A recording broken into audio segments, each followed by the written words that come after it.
Assalamualaikum warahmatullahi wabarakatuh. Sobat-sobat calon guru, selamat datang di channel calon guru. Sobat-sobatnya, kabar gembira bagi teman-teman pelamar umum bahwasanya mulai saat ini teman-teman sudah bisa mencetak kartu peserta ujian di akun SSC ASN masing-masing ya. Setelah sebelumnya teman-teman sudah ada menu baru, link yang ada di guru P3K kemdikbud.go.id, di mana di sana itu dengan memasukkan nick dan juga nomor peserta, kita bisa mengetahui lokasi dan juga jadwal pelaksanaan ujian kita itu di mana gitu ya. Nah, selanjutnya teman-teman semuanya, pada video ini kita akan membantu menjawab pertanyaan di kolom komentar ya. Kebanyakan kalau misalkan saya filter dari ratusan komentar yang masuk, ini adalah apakah P1 ikut mencetak kartu peserta ujian, apakah P2, P3 juga mencetak kartu peserta ujian, dan lain sebagainya. Atas rangkuman dari semua itu, maka di sini saya membuat judul dan pembahasan terkait tentang 4 kategori guru honorer yang wajib mencetak kartu peserta ujian untuk pelamar umum P3K Guru tahun 2022. Nah, apakah di luar dari 4 kategori ini nanti juga mencetak dan apa yang harus dilakukan? Tentunya nanti teman-teman kita akan bisa mengetahuinya ya. Baiklah sobat-sobatnya, 4 kategori guru honorer yang wajib mencetak kartu peserta ujian supaya nanti bisa ikut seleksi kompetensi dan juga bisa lulus menjadi P3K Guru, serta nanti kita bisa mengisi daerah dan juga diusulkan penetapan NIP3K. Ini adalah yang pertama, yaitu 4 kategori guru honorer yang wajib mencetak kartu peserta ujian. Itu adalah yang pertama, itu pastinya adalah P4 ya, P4 atau pelamar umum.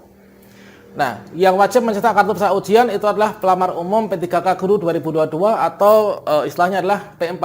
Siapa saja yang terdiri dari pelamar prioritas yang keempat ini atau pelamar umum ini? Nah, pelamar umum itulah terdiri dari 3 kategori ya. Yang pertama itu adalah guru sekolah negeri dengan masa kerja kurang dari 3 tahun, kemudian lulusan PPG, dan juga guru sekolah swasta.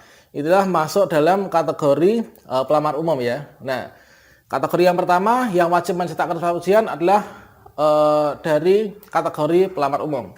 Kemudian yang kedua, meskipun kita itu masuk dalam kategori yang 3 tadi, yaitu kita itu guru honorer sekolah negeri, kemudian guru sekolah swasta, ataupun lulusan PPG, maka kita juga harus memenuhi unsur 3 lainnya, supaya kita itu bisa mencetak kartu peserta ujian dan juga ikut ujian P3K Guru 2022. Nah, untuk yang kedua, yang wajib mencetak kartu peserta ujian, itu adalah pelamar umum atau P4, yang dulu ketika pendaftaran dibuka pada tanggal 31 Oktober sampai dengan 13 November itu sudah melanjutkan pendaftaran sampai dengan tahap resume, teman-teman. Jadi yang kedua ini adalah P4 yang dulu ketika pendaftaran P3K Guru dibuka tanggal 31 Oktober sampai 14 November itu sudah melanjutkan pendaftaran sampai tahap resume. Nah, sampai tahap resume itu adalah sebelumnya ada tahapan-tahapan yang harus kita lakukan, seperti halnya membuat akun, kemudian melengkapi biodata, kemudian memilih jenis seleksi P3K Guru, kemudian memilih jenis pendidikan, kemudian kita memilih formasi, itu adalah mengisikan data-data ijazah kita, kemudian berikutnya itu adalah kita mengisi riwayat, mulai dari deskripsi diri, kemudian riwayat pengalaman kerja, riwayat keluarga, riwayat organisasi, dan lain sebagainya ya. Nah, setelah itu kita masuk tab yang keempat, yaitu tab di bagian unggah dokumen. Jadi kita sudah unggah dokumen mulai dari scan KTP, kemudian ijazah, transkrip, dan lain sebagainya, serta pas foto ya. Nah, setelah itu kita masuk di bagian resume. Nah, di bagian resume itu kita checklist semua berkas-berkas dan biodata yang sudah kita isikan. Dan berikutnya kita sudah klik tombol akhiri pendaftaran. Jadi kriteria teman-teman P4 itu yang bisa mencetak kartu peserta ujian dan juga wajib ikut seleksi kompetensi itu adalah teman-teman yang dulu ketika pendaftaran dibuka tanggal 31 Oktober 2022 sampai dengan 13 November itu sudah melanjutkan pendaftaran sampai klik tombol akhiri pendaftaran. Kalau misalkan kita tidak klik tombol akhir pendaftaran, kita nggak mengisi semua itu sampai pendaftaran bagian resume, maka kita sama halnya tidak ikut seleksi administrasi ya. Kita nggak ikut seleksi administrasi, teman-teman. Nah, berikutnya yang ketiga itu adalah P4 atau pelamar umum yang di instansinya itu membuka formasi.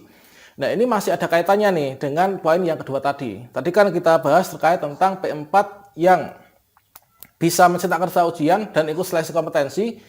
itu adalah mereka yang dulu melanjutkan pendaftaran sampai di bagian resume ya. Nah, bagi teman-teman yang di daerahnya tidak membuka formasi ya, misalkan di daerah saya ini nggak ada formasi, maka pelamar umum itu tidak bisa melanjutkan pendaftaran, teman-teman. Nah, kalau misalkan di daerahnya nggak buka formasi, itu maka teman-teman pelamar umum ini tidak bisa melanjutkan pendaftaran. Jadi akan mentok di tahap yang kedua. Di tahap yang kedua itu adalah memilih jenis seleksi ya. Setelah kita memilih jenis seleksi, PTKK guru akan terekam data-data kita, itu adalah dapodi kita ya. Kita ijazahnya apa, kemudian jabatan kita apa, kemudian ketika kita memilih jenis pendidikan, maka di bagian bawahnya ada kotak kecil nih, tulisannya adalah instansi Anda tidak membuka formasi untuk pelamar umum. Itu ciri-cirinya adalah kita nggak bisa melakukan pendaftaran.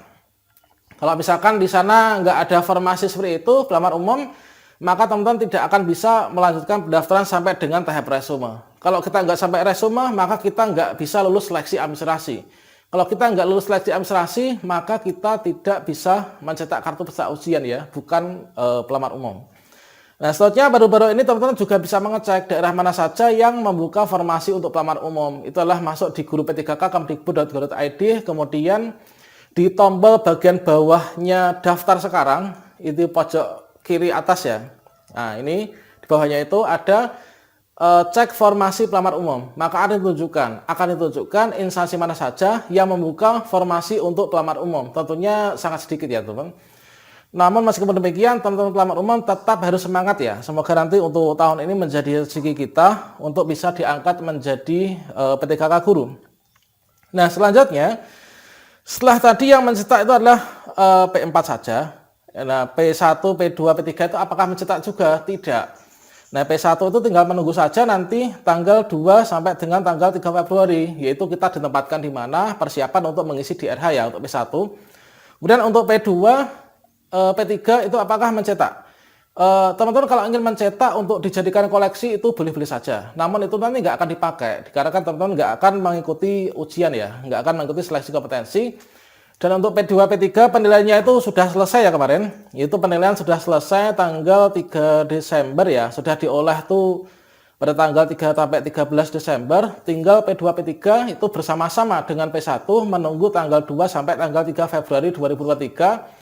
Menunggu kabar gembira kita sekolah penempatannya di mana gitu ya. Kalau P1 aman sekali, tinggal menunggu kita penempatannya di mana. Kalau P2, P3 tentunya itu nanti akan diambil peringkat yang paling tinggi ya, yang akan mengisi formasi. Itu nanti peta persaingannya satu instansi dan per mapel tentunya teman-teman.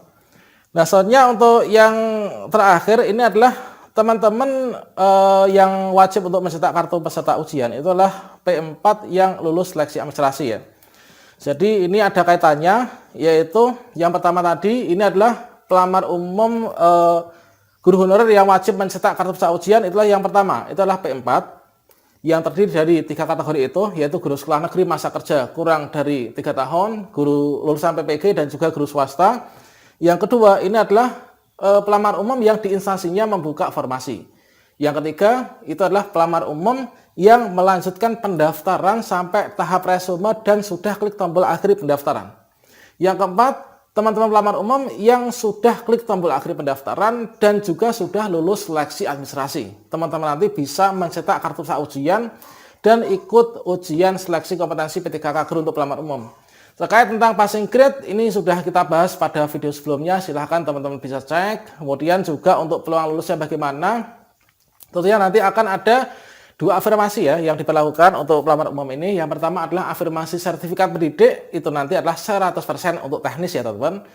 Nah, selanjutnya untuk yang disabilitas nanti 10%. Dan untuk tahun ini memang ada 2 afirmasi, yaitu cerdik dan juga disabilitas ya. Itu sesuai dengan juknis untuk yang tahun ini. Oke, demikian, semoga semangat dan sukses untuk kita semuanya. Wassalamualaikum warahmatullahi wabarakatuh.